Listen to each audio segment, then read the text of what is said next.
Your customers are getting better at ignoring you, not because your marketing is bad, but because they've seen it all before. The nudge, the reminder, we've saved this for you, they already know the playbook, and they're past it. For CMOs like you, that's not a future problem, because the brands that are winning right now aren't sending more. They're communicating with a level of relevance that feels personal, because it actually is. And the gap between those that are doing it at scale and not is widening fast. Adrian Rohr is the VP of CRM and Marketing at Fabletics, where he owns email, SMS, and push across Fabletics, YITTY, and Scrubs. His mandate is simple and unforgiving. Make every message worth opening. In this conversation, we get into how Fabletics built an AI content engine that generates cart abandonment messaging customized to each person at the moment of send, not from a template but built for them. We talk about the shift from personalization to what Adrian calls personal relevance, why trust is the hardest problem to solve when you hand decisions to AI, and what he means when he says the goal of AI is to become a daily operating system, not a tool people remember to use. This is the CMO Club podcast. Let's get into it.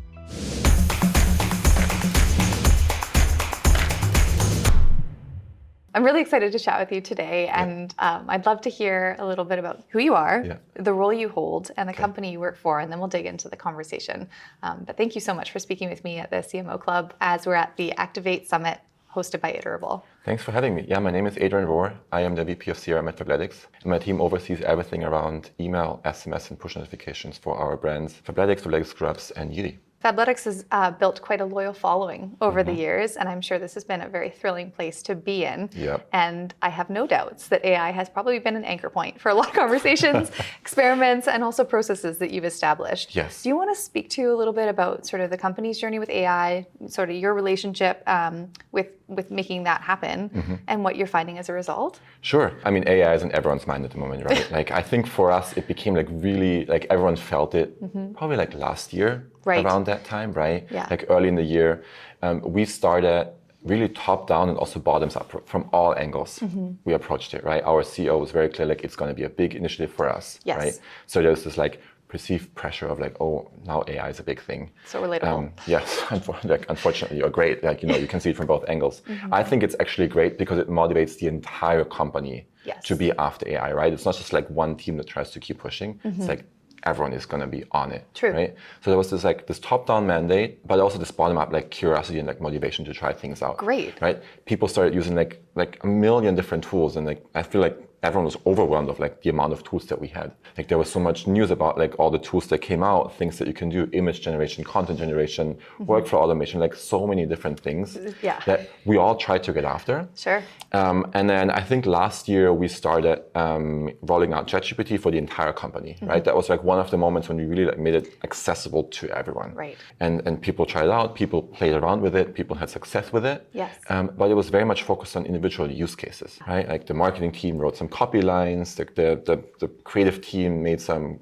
image adjustments, like individual use cases, but like it was not very operationalized throughout the company. This is a theme I've heard too. Yes, and I guess that's good, right? Because everyone just like gets motivated, like tries things out. I think it's this discovery exploration phase that we need. I think it's hard to just define a use case and go after because no one knows how it works. There is no playbook for AI, and we just have to figure it out together. I feel like that's a really delicate place as VP of CRM Solutions in this because you're tasked with rolling this out, but you don't exactly know what that will look like. You have to have that buy-in secured from your CEO and from the team that's doing the work. They're in the trenches. Yes. How are you navigating that? How are you gaining that trust or keeping it as a focal point? Yes. And then also encouraging people and empowering them. Try these things out. If you fail, it's okay. We'll learn from it. Yeah. But if you win, this is going to be awesome because we'll take it and run with it. Yes. How do you, that's a delicate balance. It's such a delicate balance, and it's also like hard to like, you know, meet the expectations of like, okay, we got to deliver something,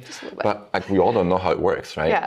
I'm very vulnerable and sharing with my team, like I have no idea of what we create here. I'm just like trying out myself, like, like, you know, learning with you together. Yes. And as we create something, we share what we created. Brilliant. Right? There's a lot of like trial and error and like big wins and like big risks that we take. Yes.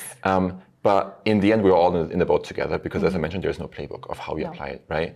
We as a company, again, we embrace AI a lot. We have like a central AI department that is managing like, over the overall governance, the security, the tools that we want to test. During all company huddles, we celebrate AI wins. We have like AI Power Player Awards, it's called. Every month, we like give it to one person that did something great in AI. And then within the team, I'm doing show and tell meetings where we just sit down, show what we just did in like, Claude or ChatGPT or like workflows that we built. So others can learn from it and how we share that. And that is so valuable. And I'm sure that also came up yesterday in the customer advisory board. You've got a little bit of show and tell, people maybe sharing similar challenges, but also solutions. And it seems that as we've spent our time so much online as marketers, we're really leaning into the peer-to-peer connection as a source of truth. And also like, hey, did you give this a try and did it work for you? Or did you have to make some adjustments there? So what kind of themes and patterns came up in that conversation yesterday? I think the one theme that is like, everyone has the same challenges. It's not something uncommon that you try to run into like, your data set is not clean, right? You get generic responses that don't work. Like how do you really like deeply embed AI? And it's not just like a use case that you run a chat in Claude or ChatGPT and like got something out of it, right? How do you really deeply operationalize it? And I think that's where everyone is challenged. But then there are tools out there that already like offer you AI decisioning and support in that journey. But what the common theme there was is like people lack the trust into the decisions that were being made, right? Like humans often, especially like in CRM, like we test so many different variations, like subject lines, colors every single day.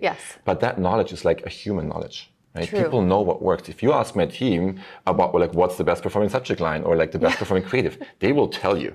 And they probably have like a 90-95% hit rate. If you run this with AI, you might get the same results, but if you don't have the visibility and the like transparency into like what actually drove certain decisions, that is hard. And I think that was also one common theme that I saw yesterday during the client advisory board is that people like need trust in AI and the decisions that it's making. It's almost like reverse engineering the process. Like, sure, 100%. You gave me the answer, but can you explain how you got there? Yes, because we only see like the result that, write a prompt, you get something back. Oh, wait, how did you get there? How do you get there? Right, and I think that flow is what people need to understand and have trust in. Completely, yeah. Trust is coming up a lot, right? Because we, like humans, are very adaptable, but they're also wary of things they can't trust. There's a fear element here, there's curiosity, like there's a lot of humanness in this whole adoption of AI. As far as the customer base that you have, do you feel like you have there's a little bit of wiggle room there because you have such a strong base of first-party data and loyal customers, so it gives you liberty to experiment? Yes. Yes? Okay. To me, what AI allows us to do is I brand it like internally this theme of we move from personalization to personal relevance. And what is the difference? Personalization is manual. You have like a hi first name, check out this product, right? And then the tool just like plugs in the variables that you have and fills it out. Personal relevance to me comes up with tools like a ChatGPT or Claude where you write a prompt and you get something very personal back. To me, personal relevance is the context. It is. So tools in the future and AI will allow us to customize messages to be truly one-on-one. It's not like a customized field. It's a truly one-on-one messaging, right? So you have some customer data, you have some product data, and the message gets created as it gets deployed. And it's not a pre-filled template. No. It's like one message that is truly individual for a customer as we see the message. And I think with the data that we have, that's the true unlock where we can get to. Like a human can't deploy 1 million messages to the individual. No, there's a volume component. Like you gotta have a system that helps you with that. You do. And I strongly believe AI will be able to help us with that. And what it means is we build stronger loyalty with our customers, stronger relations, and with that also like a better brand reputation. Yeah. Absolutely. Yes. Thank you for sharing that, and also like a little bit of a glimpse into the future, right? Because I think we're already there a little bit. So. Oh, we are. It's every day. It's a little bit further ahead. Yeah. Speaking of, if you had to retain a theme or a philosophy as far as how you're approaching what you're doing, what gets done, if you had to choose between speed, experimentation, or quality, choose one. What's going to be your focal point this year in relation to AI and the company that you're working within? That's a tough one. I would say speed, because I think we all will learn. Yes. We all will fail. I think the one constraint I have for speed is like we gotta have somewhat of control over it. I'm always making fun of that. My risk tolerance is pretty high. I bet. Right? Like I'm okay to try things out, but I need to know that we are in control of what the outcome is. But I don't want to overthink it, because AI, I feel like it creates so much content, so much assets that it's like overwhelming, right? And when you start getting after that, you lose like the actual speed, because you just keep thinking, and you don't get to your product. Right. So I rather do something small and quick and learn from that, so we can adjust our process to actually get to the greater, better outcome. So I think speed is like my theme. I was debating between speed and experimentation, but I like speed. Yeah, it's interesting because this isn't the time to be perfect. No, it's definitely not. No.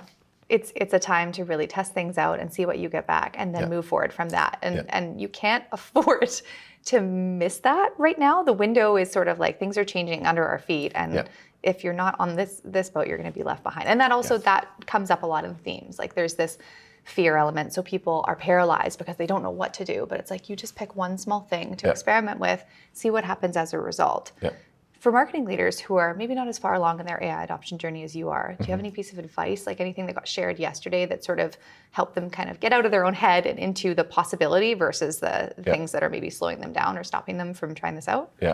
I think the big theme for me is, and that's what I'm personally working on, we all wrote prompt in an LLM and got something very generic back. And it felt like, well, that might be useful for us, but it's not really useful. The big topic that we are working on is just documentation and giving context. Because as we start using those AI tools, the better context you can feed it, the better the outcome will be for you. And it's not a generic copy line or a generic content count that you can generate, like without any context, right? It's the perfect product that fits your needs and your brand, your language, your expectations, your performance metrics, everything that is relevant to us as performance marketers to really meet that outcome. So we work a lot on just documentation. And I know there goes a lot of like, how does our data look like? How do we even define our data set? What's the semantic layer for that? Like, what's the context? There's a lot that goes into it. And I think this can feel overwhelming, but starting like very simple of like, what's our brand? Who are our customer segment? How do we look at revenue attribution? What are our KPIs that are important for us, right? Just like having an understanding of that will help you and your teams like make AI use for you in a much better way. I want to dig into one point you said, understanding your audience, being really clear on what they want. Because if you have an idea of the outcome you want, then you can leverage any tool to get to that point. But if you don't know what your customers need, how are you gaining those insights on what your audience wants and on a consistent basis so that you know it's real, it's provable, it's data you can do something with? Like various angles that you can approach it from. And I think none of them are related to AI. Right? Okay, nice. There's a lot of we have a VIP membership model. So we call this like member insights. Like we run quality trackers, just ask customers like basic market research. We understand who our customers are. Now, at the same time, with having first party data, like tons of that, we know exactly like when you come to the site, what you shopped, what you clicked, what you're interested in. Do you cross shop your different product categories? Do you cross shop the different genders? We have all this data. We have member insights. And I think what now AI allows us to do is like use all those like data points that we have and bring it together in one view, right? The AI allows you to connect the dots and gives you a narrative of that. So the data foundation itself is not AI driven. It's market research, it's data that you collect, right? It's like even CRM data you can use. When do people open? When do people click? When are people most engaged? What do people click on? That's all data points that you can collect without any AI. AI will help you though to connect those data points at a much larger scale than a human could ever do, right? I think that is where the unlock is coming from, is the volume that AI can help us to connect it and generate insights. And I think that is one important learning for myself. You can use AI as a tool to just write a copy line. But to me, the true unlock is coming when you use AI as a strategic partner, right? Like connecting all those data points is a tool, but then brainstorming, asking questions back, like what does it mean? Can you pull like, this additional data point in there? Oh, the narrative changes. And thinking through that, putting your human expertise on top of that. That's where AI really comes in as a great strategic partner. Big time. And you're moving into predictive analysis territory. So you can predict what your users are going to want based on past behavior. And then there's this amalgamation of mass amounts of data to help you do that faster and arguably better than you ever could before. For you in your role, given all of these possibilities, what are you really excited about over the next 3, 6, 12 months? Because things are moving at a rapid pace. Yeah. Two-part question. And what impact or influence have you had over the last little while that you're also really proud of, that's maybe kind of got you to where you are now and is going to act as a foundation for moving forward? 12 months is a long time frame. I feel like we don't even know what new LLM program is coming out next week. Right? It used to be like, what's your 5-year plan? Like, no, what's your 3-month plan? Number one, I think, is the internal component is just like the team really adopting AI as an operating system, right? That's my goal. Like, I want everyone to be on the forefront of AI and just have like spark ideas of how it can help us. That's number one. And that just comes from like trying it out and learning about it, making it your daily companion. I mean, it is definitely my goal that we roll this out as a tool that we use on a daily basis, but also as a tool that is embedded deeply in our workflows. I think one thing I'm proud of, not just for myself, but as an entire team, is we built an AI-based content generation engine that feeds into our cart abandonment solution. That is truly what I mentioned earlier, like generating this one-to-one message as we deploy this cart abandonment. So it's not a, hey, name, you left this product in your cart, check it out now, right? We all know this message. Everyone gets it every single time that you browse a site. Like, we truly customize that message, almost like as a retail store associate would tell you, hey, how did you like this product that you just tried on? And that is something that unlocked great revenue potential for us. Already? Already. Wow. Already. Like, we tested, we implemented that like a year ago, and we saw an 8 to 10 cents per message incremental revenue lift. At the volume that we're sending the cart abandonment email. That is millions. Oh yeah. Right? That is a true unlock that we saw. And rolling this out more and more over the next, 6 to 12 months is definitely a goal. Yes. Because that's where AI can unlock the relationship building at a much greater scale for us. Lots of good stuff there. Lots of good stuff, yes. Any points of concern? Especially given what's possible and even what your rivals are doing, like what's going to be the key differentiator here when everyone has these tools available to do virtually the same thing? What is going to be what distinguishes you and your brand? There's lots of concerns. I think AI does great things for all of us at the moment, and we all are like excited about what it does, but it's changing customer behavior. And I don't think we all are 100% just clear yet what it means for us. I feel like there's this like everyone is going to have agents and they're going to shop for us, like, but are we going to have that already? No. Like there's signs of it, right? Like, how does it change our customer behavior? I don't know yet. I have an idea, maybe, but we all don't know what it's going to be in the end. I do think there is definitely like some security concerns as well, especially at the enterprise level that we are. You can't just like have AI run fully like autonomous in a way that makes decisions that you can't control, maybe. Also, like when you use LLMs and tools like ChatGPT or Cloud, there's a security risk that you just need to be able to control. You do. Right? And then just like, I think uncertainty and like pressure that you feel, it is still there. And I feel like we all feel like sometimes overwhelmed by it. And I don't want this to become like a burnout reason for people. No, exactly. Just if you like really deep into like AI every single day, I think you can feel that. So I'm definitely aware of that, and I don't want this to become like a threat to us over the next months. I think that's a really wise standpoint. And one thing that even came up in the keynote this morning is that trust sits at the center. Like Iterable's rolling out all these amazing AI features. However, they're cognizant of the fact that the people using the product want to have trust. They want to know they can control the system, and they want to know who can be responsible for using it and make changes as necessary. So that therein kind of lies like the line in the sand of how we're going to use this, but what we need it to do in order to continue to pursue using it. There needs to be the control aspect, which is really interesting to hear because it's so important. Like it's going to be really hard to walk things back if we just let AI run wild and we don't have these security and the data governance in place to protect all of us. There's so much there, but it's very exciting. And I think what I'm seeing is there are other tools out in the market that just like keep launching AI features every single day, and you're like, oh my gosh, like why are we not having this, right? Well, the FOMO comes in. There's true FOMO. Like, why don't we have this campaign builder? Why don't we have like the segment builder and like all the shiny marketing materials that you see around it? But then when you look at it, you realize, okay, it's just like another shiny object, right? So you keep chasing after something new. But I do appreciate Iterable's approach of this trust, control, security. Also, it was mentioned this morning, like where you build a context layer for the AI to understand what is your brand, what are your goals, how do you operate as a company? Because that's to me the foundation to truly generate something or have a workflow that is like tailored to you and your brand and delivers tangible results, right? So it's not like a shiny tool that you build, but it's truly like a great foundation, and I appreciate that about the vision that we have here. Yeah, it's bespoke to your brand. Yeah, for sure. And that is what makes it valuable, and you actually will see the ROI as a result of investing the energy, attention, and detail into it. Yeah, 100%.